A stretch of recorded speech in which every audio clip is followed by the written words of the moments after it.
That's a good question.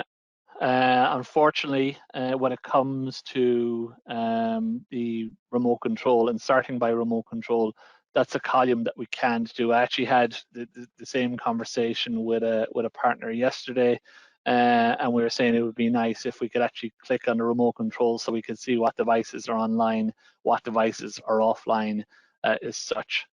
You could obviously filter by status, for example. So if I come into status here and choose failed, warning, or normal, that's going to get rid of my disconnected devices, so at least I can see some of the devices there. That's one way of potentially doing it. You obviously see more devices that are available to you now than the ones that are switched off. The actual interface here itself, it's nothing can be changed apart from what you can turn on and what you can turn off.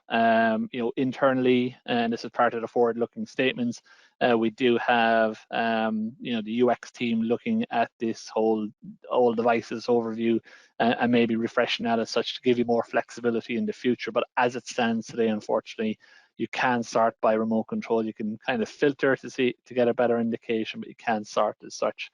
Right now, we can't readjust these as such. All we can do, obviously, is take off. Typically, what I would do is if there's things that aren't relevant to me, for example, then I can pop them off. The features are something that take up a lot of real estate, and obviously by removing it, widens the columns a bit. Sometimes we don't use sites, for example. So again, you can clean it up a little bit. I've seen people kind of remove the agent version. If they don't need it all the time, you can obviously pop these on as well. So you can adjust the view by choosing what you want to see. But in relation to dragging and dropping the width of the columns at the moment, that's not something that you can do in the current UI, but it is something that the UX team are looking for in the future as well.